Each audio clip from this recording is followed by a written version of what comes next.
Now, just so the audience realizes, I'm sitting here with two guys with a lot of Google juice, and you guys haven't paid for like even a cent on paid advertising. That's my term, though. We have to recognize okay. Google juice Omar, is my Google juice term. Trademark Omar. Yeah. And actually, I do use a little bit of advertising, so I mean, I do want to qualify that. I don't spend a lot, but I mean, some of the stuff that we do on one of my sites, Law is Cool, it's completely operated on a not-for-profit model, so we reinvest all of our money. So if there is extra money at the end of a year, we actually do put it into like something like Google keywords. Right. I don't think we've gotten a lot of return from those types of strategies. Yeah. But it's still sometimes worth checking out and trying to see whether or not it's going to meet your needs. If anybody wants to know what we do with Dynamic Lawyers, our marketing strategy, we looked at all the paid advertising. It's basically three things: online SEO, which you can learn from Google, and you guys have learned them yourself. SEO meaning search engine optimization, right. Just to translate. It took me about 2 months to become proficient in all the little techniques and learn about that stuff. Second, we get a lot of free PR, and we do that by issuing reports and writing about things that the media is interested in, because the media is really like hungry for content. So if you give them that content, they'll plug you. And the third thing that we engage in is offline initiatives, like going out, speaking to people, networking, doing all the offline stuff. And I actually picked it up from Garry, because when I met him, when I was speaking with him about 2 years ago, year and a half ago, I said, Garry, how are you so dominant when it comes to Google and your name is everywhere? And he said, you need a combination of both online and offline presence. Yeah. And so I followed that. If I'm on TV for an hour, that's ridiculous if you try to pay for that. If I'm on the radio for half an hour, and I've been on radio twice for half an hour, if I'm on there getting interviewed, people are engaged. They want to know what I'm being interviewed about. And so that is by far one of the best ways to get your name out there. You know what? You're on to something there, I think, because I was being interviewed by a reporter just last week, and we were talking about something along the same lines. What is the usefulness of the internet? And the reporter, I was telling the reporter that one of the first places that journalists go is online. That's where they go to do their research. Google is their first step. I mean, they're going to look for deeper information.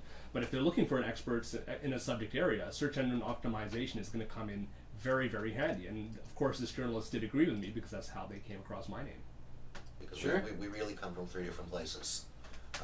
I've been practicing law since 1986. You're a couple of years out now? 1 year out. Omar's just getting into third year law school, but has an internet profile that puts everybody except Barack Obama to shame. Yeah. I don't know if it's quite that much, he's pretty out there. But I sort of have a different take on it, I think, than the two of you do. And the first thing to say is I've never had an internet strategy to speak of. I think that much of the online success that has been enjoyed by my firm is simply because we were there early. Yeah. And from the very earliest time, it was really all about information, and in the most genuine way, about getting information to the public. It wasn't so much about what the internet can do for us. It was literally about taking the areas of law that are important in our firm, family law, employment law, civil litigation generally, and getting the basic information out there that people needed. And we sort of started off with a premise that any information that I would ordinarily give to someone in a free initial consultation, I might as well put it online. And so my website, wiselaw.net, that actually went up in its first incarnation in 1999. So it's almost 10 years ago, which is ancient history by internet standards. And it was only when Google arrived on the scene, sometime after that, a couple of years after that, that anybody became conscious of what the internet could actually do for a professional organization or practice in terms of simply being a generator of new referrals. My blog came a little bit later, and that was simply because I wanted to rant.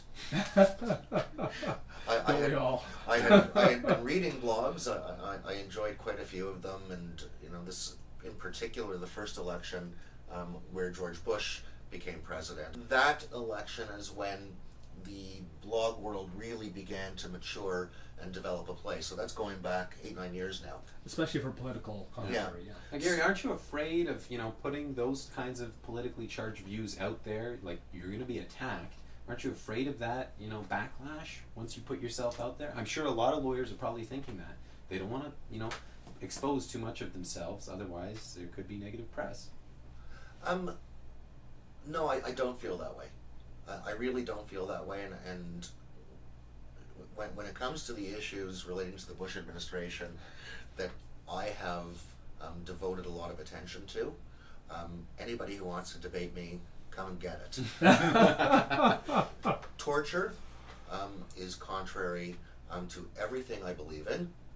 Any government that purports to legitimize that through legislation or unilateral executive action is going to be slammed by any right-thinking person as far as I'm concerned, and I make no apologies for taking those positions. Omar, you've written similarly, and anybody who has a problem with that, firstly, is going to be well into the minority in terms of Toronto in particular, Canada generally, and I don't have any fears about becoming unpopular.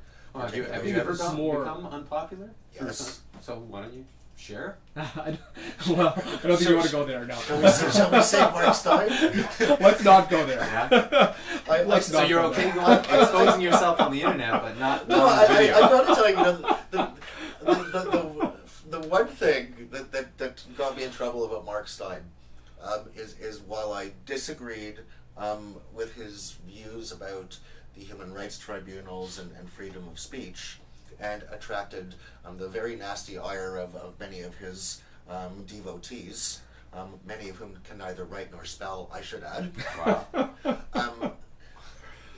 I also subsequently attracted the ire of many of the people in the progressive wing by remarking what I believe to be true. Steyn is actually an excellent writer. And while I don't necessarily agree with what he has to say, the guy knows how to string a sentence or two together, and I'm an admirer of his, at least on that basis. That was one controversy that law is cool. My blog sort of waded into unknowingly, and we both lived through it to tell Not the me tale. personally. I've stayed away from that one. But Yeah. So your blog, though. You got your personality out. You had to defend your views.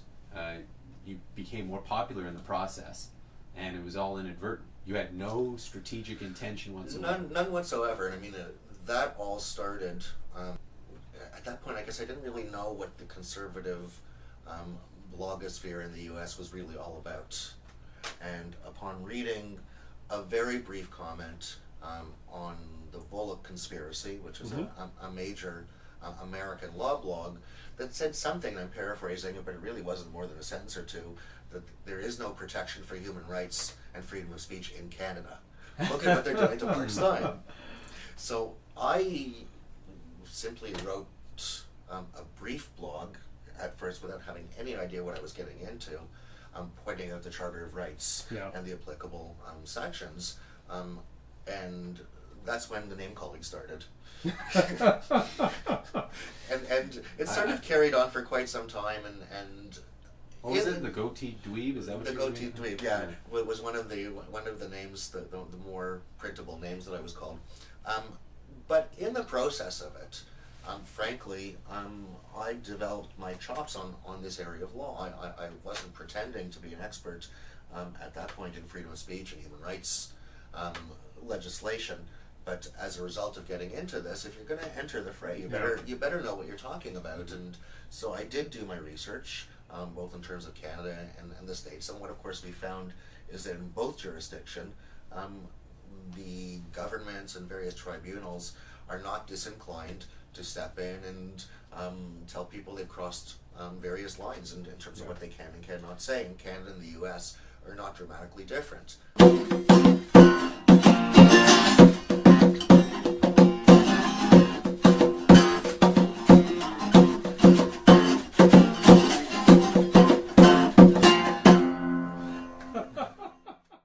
OMG Law Talk is a joint presentation of Wise Law Blog, Dynamic Lawyers, and Omar Ha-Redeye.com.